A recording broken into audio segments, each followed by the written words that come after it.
Jill Biden has got her eyes set on some revenge in the last days in the White House. At least that's what people are saying. Y'all like the video and check this out. New report claims First Lady Jill Biden is seeking revenge for Democrats' poor treatment of President Biden.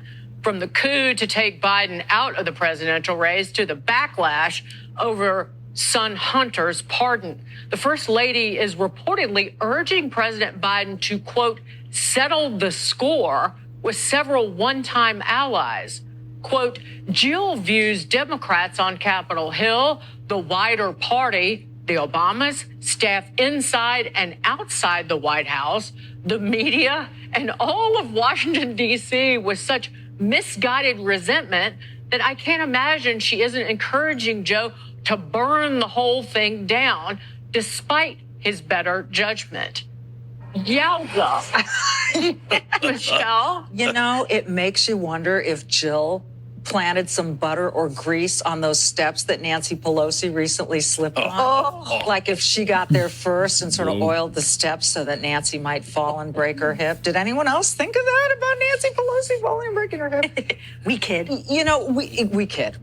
But listen, they're so concerned about his legacy right now, but they continue to diminish it with the student loans, with the pardons and the commutations, with all of these stupid things that they continue to do and say. And the Hunter Biden, you know, I think it was PolitiFact the other day said the lie of the year for 2024 was Trump's and Vance saying that Haitian immigrants were eating pets. Hang on, that's the lie of the year? Not, I will not pardon my son? Not Joe Biden sharp as a tack? That's not the biggest lie of the year. They called the Haitian immigrant lie so consequential. Like saying that Biden was on his game wasn't consequent. I beg to do. This is a dishonest administration. It has been, and everything around it is. I'm not suggesting that you know something about revenge, Emily. It is in my DNA. Emily.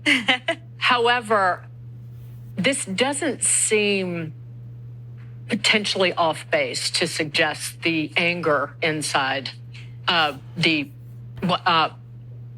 executive quarters.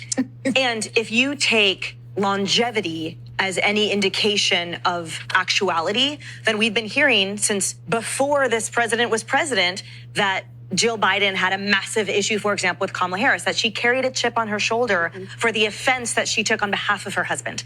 That frequently throughout the entire 4 years and prior to that, she took personal hubris at how her husband was treated or things that was said about him. I also think it is no secret that she was the gas behind the vehicle of having him run again. I think that he shoulders a ton of the ego blame, but there was definitely, when you talked about how the agencies can run on their own for quite a while, you know, or at least for some time without truly a leader, I don't know if he would have declared for a second term, frankly. And I think given the volume and energy on her side, it was clear that the gas was coming from her. So yes, makes sense that the anger is shouldered by her as well. And I think, look, we saw all the wearing red.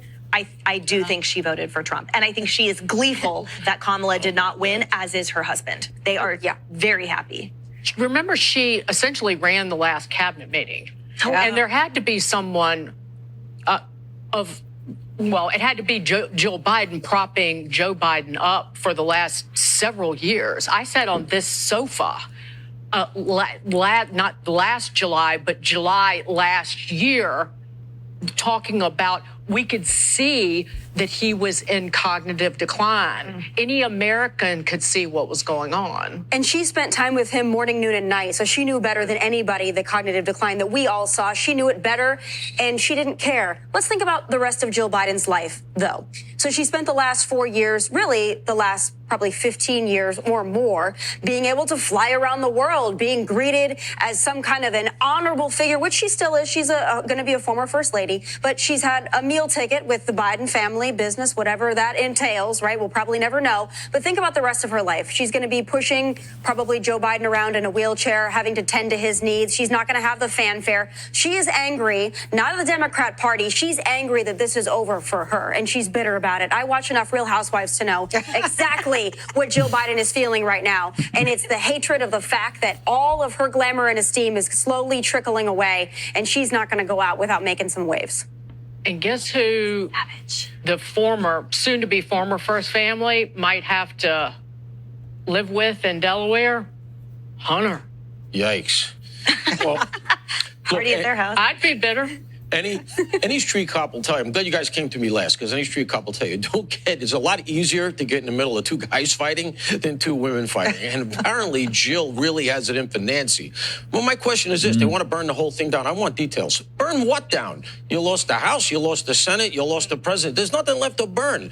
You know, the sinking ship right now, the USS Democratic Party has slipped beneath the waves. There's nothing really left here. So I don't know where all this is coming from. And it scans to me like a fight in the day room of an old age home. Oh, I mean, really, what are they fighting about? Pelosi, Jill Biden, you know, retire already. Let me know what you think about that in the comments. Make sure you like the video, follow for more. And if TikTok gets shut down, make sure you follow me on all the other social medias. They're in the description. YouTube, The Mystery Project. Go follow. Go subscribe to all the things. The Mystery Project on YouTube.